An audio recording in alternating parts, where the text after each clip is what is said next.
खुलुमबाय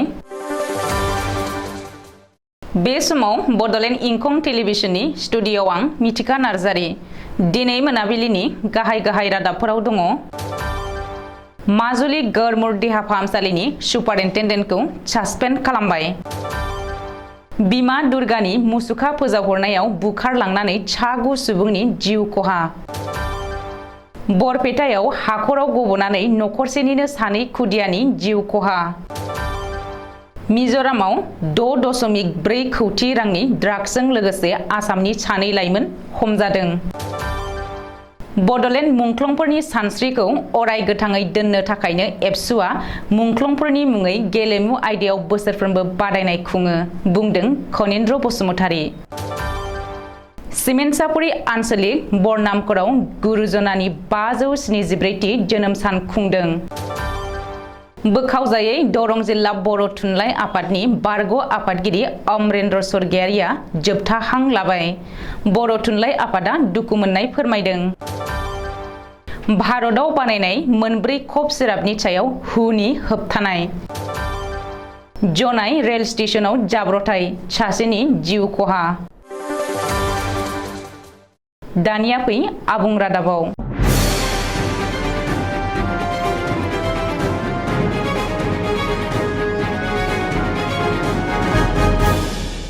माजुलियाव थानाय गौरमुर देहा फाहामसालिनि सुपारिनटेन्डेन्ट डक्टर अमूल्य गोस्वामीखौ सासपेन्ड खालामबाय।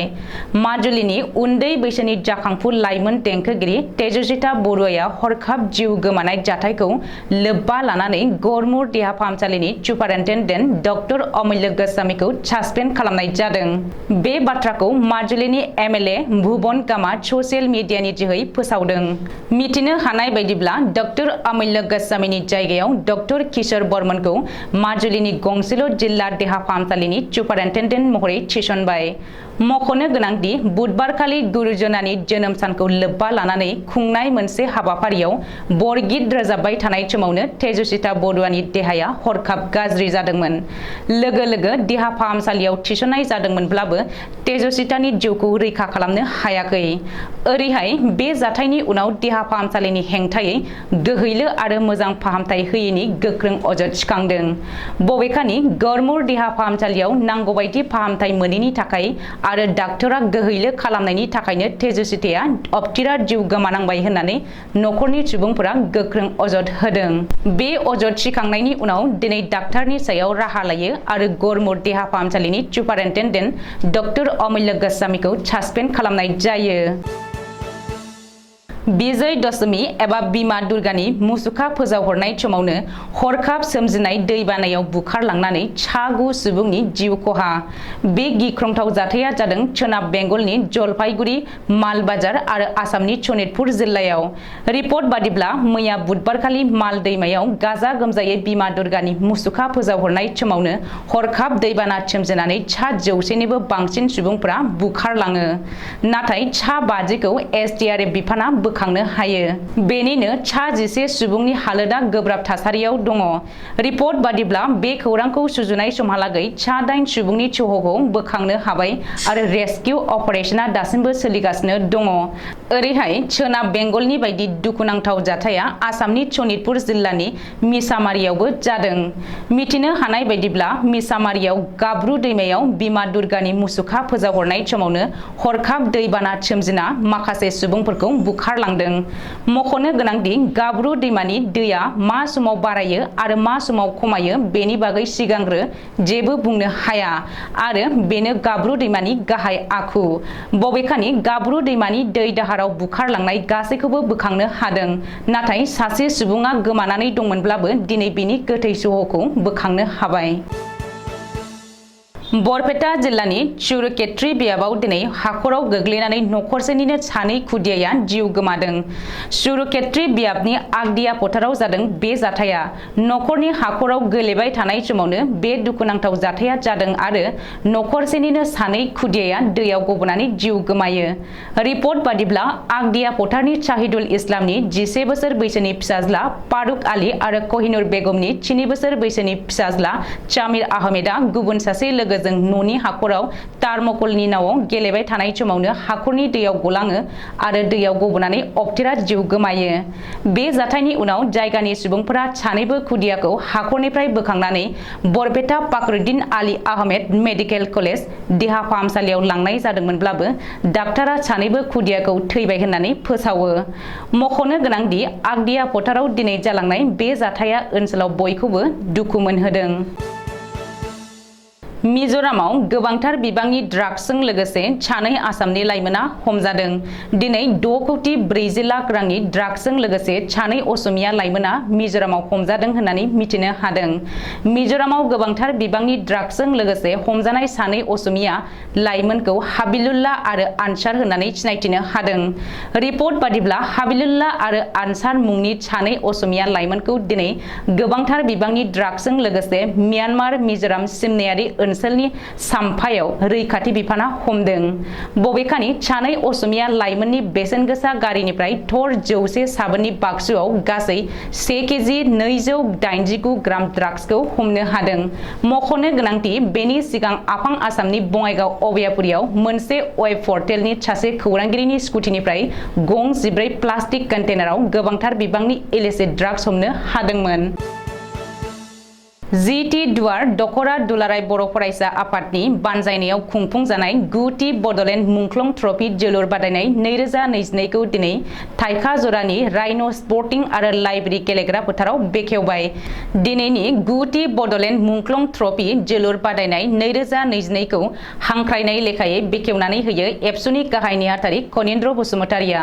कनिन्द्र बसुमतारिया बेखेव बिबुंथियाव बड'लेण्ड मुंख्लंफोरनि सानस्रिखौ अराय गोथाङै दोननो थाखायनो एबसुआ मुंख्लंफोरनि मुङै गेलेमु आयदायाव बोसोरफ्रोमबो बादायनाय खुङो होननानै गावनि बिबुंथियाव बुङो। लोगोसेनो जिटि दुवार दखरा दुलाराय बर' फरायसा आफादनि बानजायनायाव खुंफुंजानाय बड'लेण्ड मुंख्लं ट्रफी जोलुर बादायनायखौ मदद होनानै दिनैनि थासारिसिम लाबोनायनि थाखाय बानजायगिरि आरो मदद होग्रा साफ्रोमनिसिमबो साबायखर बावनानै गेलेगिरिफोरखौ गाहाम हामलायथि बावनानै कनिन्द्र बसुमतारिया साफ्रोमबो गेलेगिरिफोरखौनो गोग्गो देहानि बिगोमा जानोबो खावलायो। बे जोलुर बादायनाय हाबाफारियाव मुंख्लंफोरनि मुङाव बिबार बावजेनगिरि महरै बाहागो लायो बिटिआरनि इएम रनजित बसुमतारिया आरो जर'खा आलासि महरै बाहागो लायो बिटिआर सिफनि अएसटि डक्टर सांग्रां ब्रह्म आरो चिरां जिल्ला एबसुनि आफादगिरि राजुकुमार मोसाहारिया। सिमेन्टसापुरि आन्सलिक बरनामखराव खुंनाय महापुरुष श्रीमन्त शंकरदेवनि 574थि आबिर्भाब महोत्सवआ दिनै जोबनानै थांबाय। दिनैनि जोबथा सानाव धोरोमारि सावरायमेल खुंनाय जायो। हाबाफारियाव थांखिजानाय बुंथिगिरि महरै बाहागो लादोंमोन धुराहाटा बेलगुरि सत्रनि सत्राधिकार मुनिन्द्र नारायण देब गोस्वामी। जर'खा आलासि महरै श्रीमन्त शंकरदेव संघ मिरु आफादनि थुनलाइयारि सोद्रोमा कुलन बरा, एमएसिनि इएम भबानी दुवारामोना बाहागो लादोंमोन। बोखावजायै दरं जिल्ला बर' थुनलाइ आफादनि बारग' आफादगिरि आरो मिरु बर' थुनलाइ आफादनि बारग' मावफुं सोद्रोमा अमरेन्द्र स्वर्गियारिया अबथिरायै जोबथा हां लाबाय।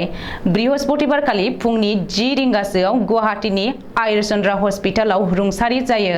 मख'नो गोनांदि साननैसो सान सिगाङाव 3 अक्ट'बर खालि मोनसे जाब्रबथायजों जोखोम जानानै अमरेन्द्र स्वर्गियारिया आयुर्चन्द्रा हस्पिटालाव देहा फाहामथायनि थाखाय एडमिट जानानै दंमोन।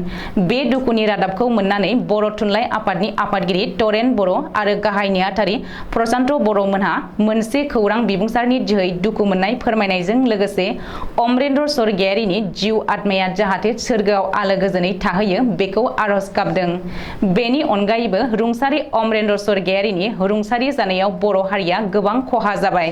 मानो होनोब्ला रुंसारि अमरेन्द्र स्वर्गियारिया सासे फोरोंगिरिजों लोगोसेनो सासे गोख्रों लिरगिरि समाज सिबियारिबोमोन। वर्ल्ड हेल्थ अर्गानाइजेशन एबा हुआ भारताव बानायनाय मोनब्रै कफ सिरापनि सायाव बेन खालामदों। बे बेन खालामजानाय एबा होबथाजानाय मोनब्रै कफ सिरापनि मुङानो जादों फारियै प्रमेथाजिन अरेल सल्युशन, कपेक्समालिन बेबी कफ सिराप, मेकअप बेबी कफ सिराप आरो मेग्रिप एन्ड कोल्ड सिराप गासै 23 खेब आनजाद नायनायनि उनाव वर्ल्ड हेल्थ अर्गानाइजेशन एबा हुआ मिथिहोदों दि बैफोर कफ सिरापआव डाइथिलिन ग्लिकल आरो एथिलिन ग्लिकल मोननाय जादों, जायनि थाखाय उदै सानाय, खर' सानाय, गोबानाय, खिसावनाय, हासुनो हायै, किडनि सेवनाय आरो मानसिनि साननाय हनाय गोहोखौ लोरबां खालामो। बेखायनो वर्ल्ड हेल्थ अर्गानाइजेशन एबा हुआ जायफोर हादरा बैफोर मुलिखौ भारताव बानायनाय मोनब्रै फार्मासिउटिकेल कम्पानिनिफ्राय बानायदोंमोन, गोख्रैयैनो बन्द खालामनांगौ आरो रोगानो दाहोसै होननानै बृहस्पतिबारखालि मोनसे बिथोनारि जारि खालामदों। आथिखालाव बैफोर कफ सिरापनि सायाव नायबिजिरबावनो थाखाय हुआ सेन्ट्रेल ड्राग स्टेन्डार्ड कन्ट्रल अर्गानाइजेशनखौ नायबिजिरबावनो बिथोन होदों। मख'नो गोनांदि बे मोनब्रै कफ सिरापखौ बाहायनानै सोनाब आफ्रिकानि गाम्बियायाव गासै 66 उन्दै गथ'साफोरा थैदोंमोन, जायनि जाहोनाव हुआ केस स्टाडि खालामनानै नायबिजिरनो गोनां जादोंमोन। धेमाजि जिल्लानि जनाय रेल स्टेशनाव बिजया दशमी सानखालि बिलिफां 8:30 रिंगासोआव रेलजों सौख्लायजानानै 15 बोसोर बैसोनि सासे लाइमोननि जिउ खहा जादों। रेलजों सौख्लायजानानै थैनाय लाइमोननि मुंखौ इन्द्रजित दाव होननानै सिनायथिनो हादों आरो धेमाजि जिल्ला लाइमेकुरि गामिनि थागिबि होननानै मिथिनो मोननाय जादों। मुरखं सेलेक गुवाहाटी दावख्लायनाय ट्रेन एक्सप्रेसजों बे जाथाया जादोंमोन।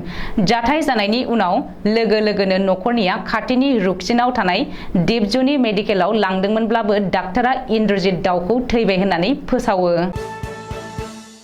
दिनै मोनाबिलिनि रादाबा एसेनोसै। गोजोन्थों।